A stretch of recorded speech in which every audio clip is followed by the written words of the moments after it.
Hello, my name is Mark Salzer. I'm a professor of rehabilitation sciences in the College of Public Health at Temple University. I'm a psychologist and am also the director of the Temple University Collaborative on community inclusion of individuals with psychiatric disabilities. I'm going to talk with you today about welcoming and embracing individuals with mental illnesses during the high holidays and beyond. And I'm doing this on behalf of the Ruderman Chabad Inclusion Initiative. So here are our objectives for this particular presentation. First of all, I'll talk with you about the prevalence of mental illness in the United States. Second, I'll describe what community inclusion is and what we mean by community inclusion. Third, I'll address common misperceptions about what it takes to promote inclusion. Then I'll talk about why people with, what the religious interests of individuals with mental illnesses is, and basically help you understand that religiosity, their religious interests, is not a pathological issue. I'll then talk about the relationship between violence and mental illness, and then I'll address why inclusion benefits you and the Chabad community. So here is a graph showing the prevalence of mental illness among U.S. adults in the United States. And you'll see over on the left-hand side that 18.6% of U.S. adults are found to have a diagnosable mental illness at any given point in the United States. You also see differences by gender, by age group, and by race and ethnicity as well.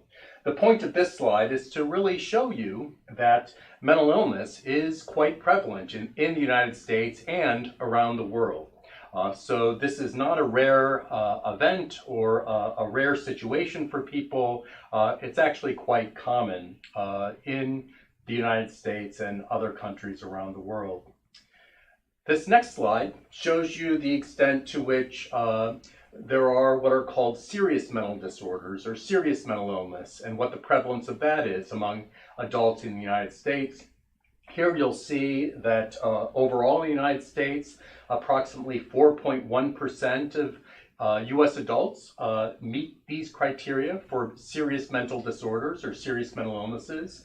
In 2012, this would equate to about 9.6 million U.S. adults who meet these criteria. The range, the estimates for serious mental illness in the United States is between about 4% and 7% of the U.S. population.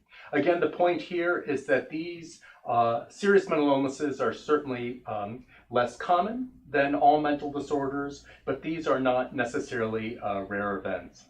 And for serious mental disorders, we're typically talking about schizophrenia, bipolar disorder, and major recurring depression.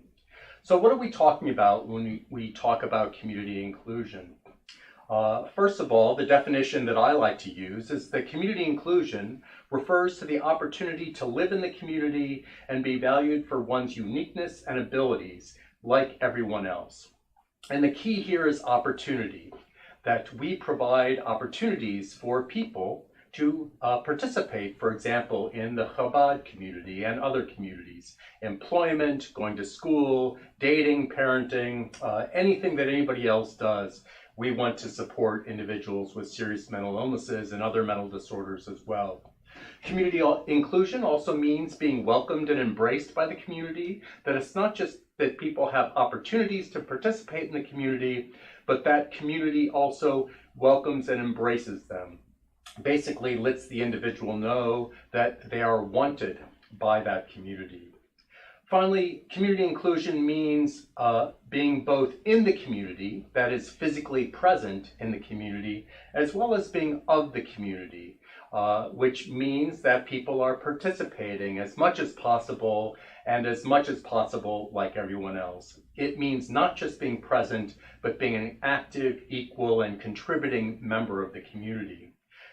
Community inclusion also means that we need to provide individualized supports that acknowledge people's uniquenesses and gifts. That is, inclusion doesn't mean treating everybody the same. Inclusion means providing opportunities for those people to participate and actually treating them differently based on their uniquenesses and gifts that they bring to the Chabad community in this case. So why do we want to focus on community inclusion and participation, especially in religious communities? The first thing that we have is we know that from various studies, including one that I've been involved with, that 80% of individuals with serious mental illnesses report being extremely or very religious or spiritual. And at first, when I talk to some of my provider colleagues, they might think that this has to do with some religious preoccupation or delusions or hallucinations related to being the Messiah or something like that. But I'd like to point out that this percentage is basically the same as the general population. That is, approximately 80% of Americans also report being extremely or very religious or spiritual. So here's another indication that people with mental illnesses and serious mental illnesses are just like everyone else, at least in terms of their religious interests. I also like to point out that people say that going to church, synagogue, or a place of worship is important to them. People with serious mental illnesses say this. In one study I did, 79% said this. Yet 59% of these individuals say that they do not do this enough. That is a gap between what is important to people and how much they're participating. And we do have an indication in our research that people with serious mental illnesses participate less than they would like to, more often than the general population. So why is participation beneficial? Why do we pay attention to it other than it being an important value or a legal right in some cases? The reason for this is that participation is beneficial. I actually like to talk about community inclusion and participation of individuals with serious mental illnesses as being a medical necessity, and that we have evidence that participation in employment and education and leisure and recreation and all areas of one's life actually has health, physical health, cognitive health, and mental health benefits for people with serious mental illnesses. Here is some of the evidence indicating that participation in religion and spirituality among individuals with serious mental illnesses also has benefits. And you can take a look at these later, but they have positive benefits for people's mental health, just like it does for the general population. Why should you and all of us be interested in promoting inclusion of individuals with mental illnesses? Well, the first reason is that we already talked before about the prevalence of mental illness, that there are a lot of people in our communities here in the United States who have mental illness. And by promoting inclusion, we're actually welcoming a broader group of people to the Chabad community. And this is critically important and of interest to all of us. Second, we have evidence that more diverse communities that promote capabilities of all members are healthier and stronger.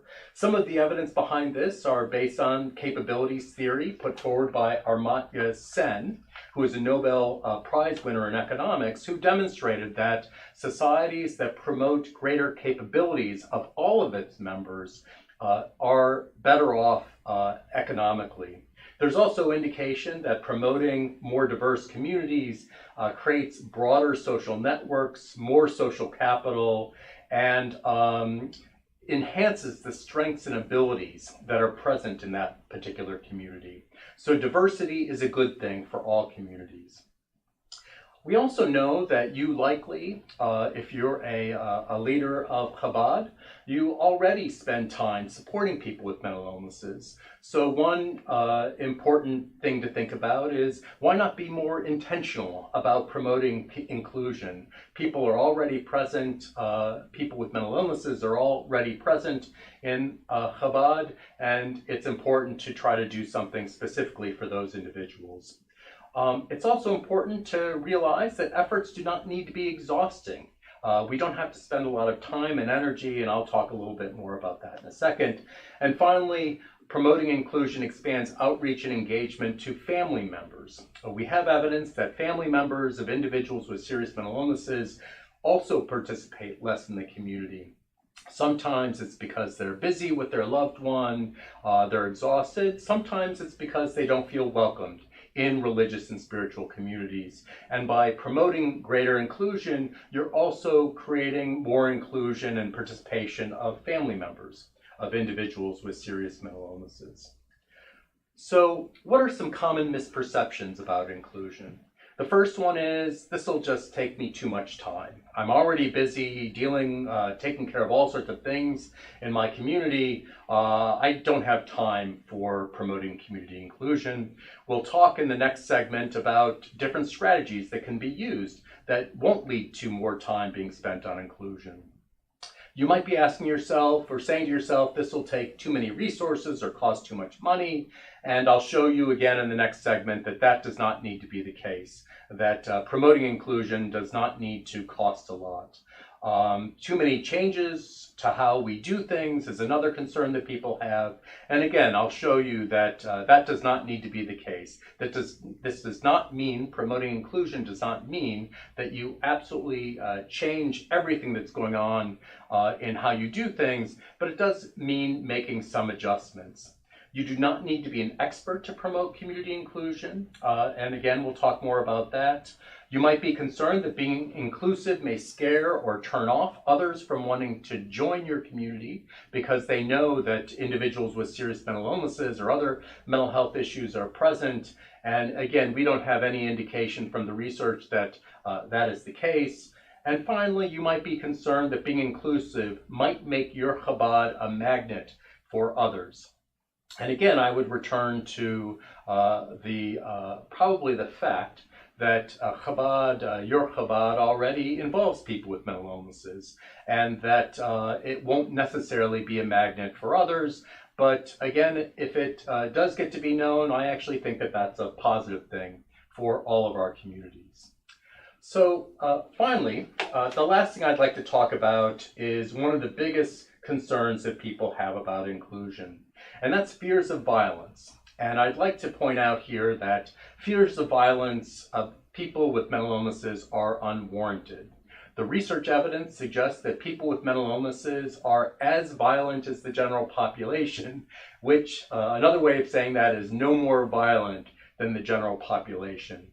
There are some limited exceptions. If somebody's using drugs and alcohol who has a mental illness, if they're experiencing acute psychosis and agitation, then there are slightly greater rates of violence among individuals. And there's also an indication of interfamilial violence. But again, any family that's affected by significant health problems oftentimes experiences greater rates of violence within the family. In fact, and also, individuals with mental illnesses are no more likely to be involved in gun violence than the general population. This is really contrary to popular perceptions about people with mental illnesses.